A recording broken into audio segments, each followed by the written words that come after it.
yummy.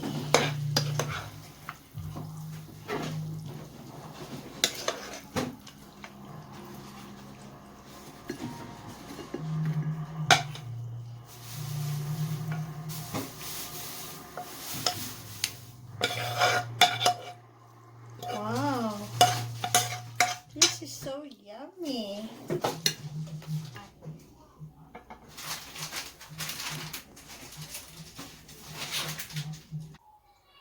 Hi guys! Welcome back again to my humble kitchen.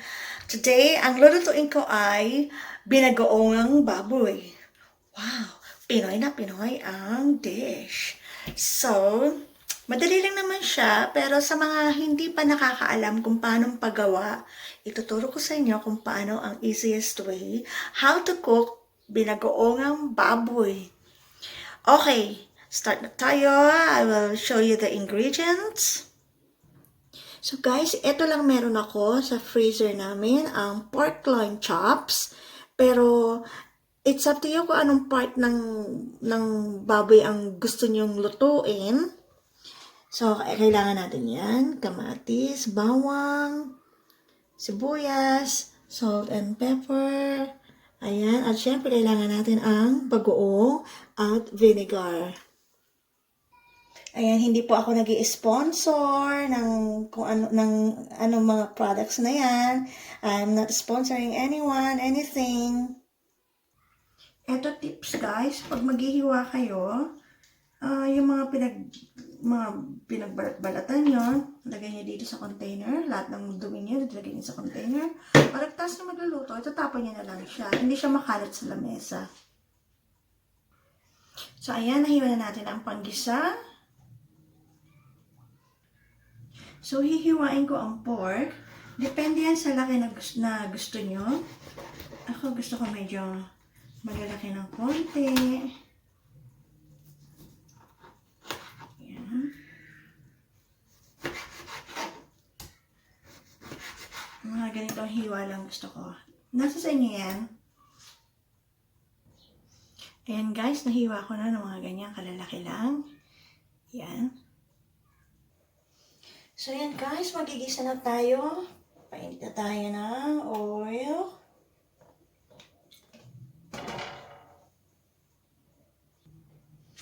So, ayan guys, magigisa na tayo.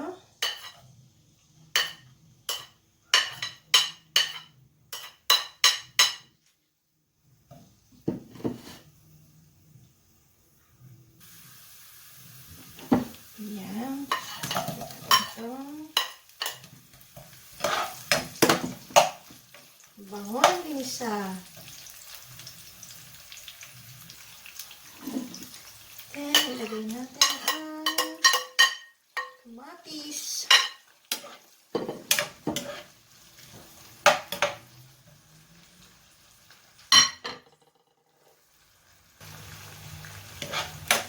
Ayan. Then, ilagay natin ang mga 2 tablespoons of bagoong alamang. Ang bango-bango niya. Ah, grabe.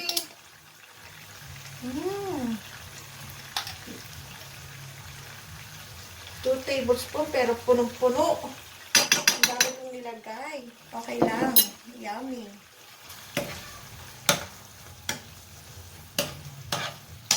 Yan. Lutuin lang natin siya. Ang bango. Grabe. Then, takpan natin. Ayan, tingnan natin siya. Wow! Yummy! Ito lang ulam na, kahit wala ng pork. Ang bango-bango. Ang sarap-sarap niya. So, pwede na siya. Lagyan na natin ang ating pork.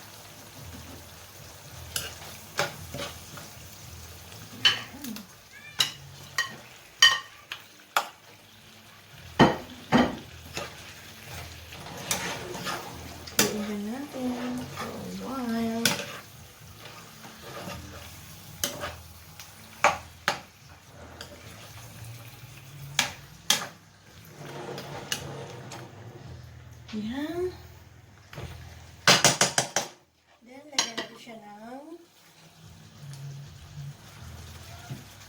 1 cup ng water.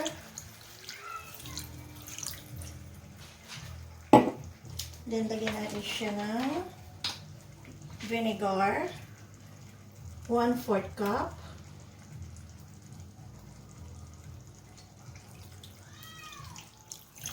Ayan.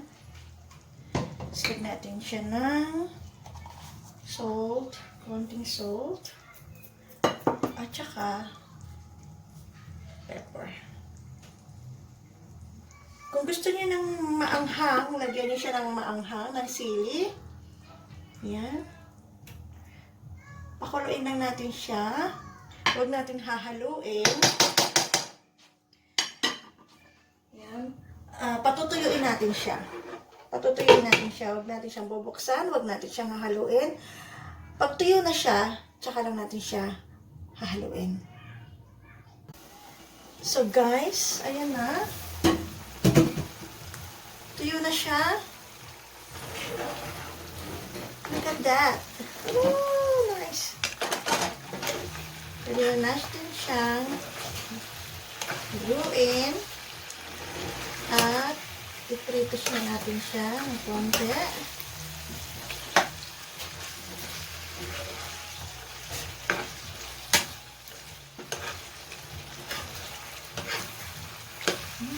Nice.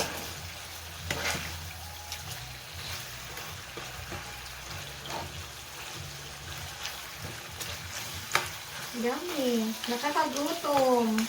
Sa totoo lang, gusto ko lang kumain.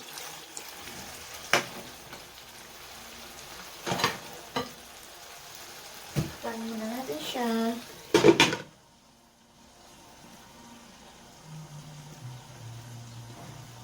So guys,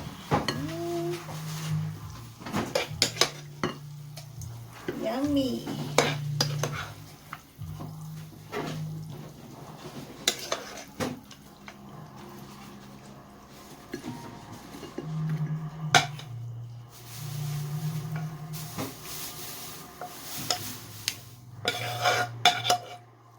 Wow, this is so yummy.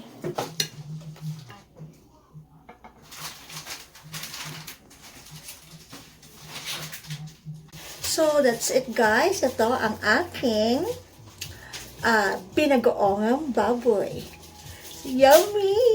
So, thank you for watching guys. May natutunan na naman kayo sa aking vlog, cooking vlog. So, don't forget to subscribe on my channel sa mga bago dyan. And see you on my next video. Bye everyone! Mwah, mwah, mwah. Hugs to all!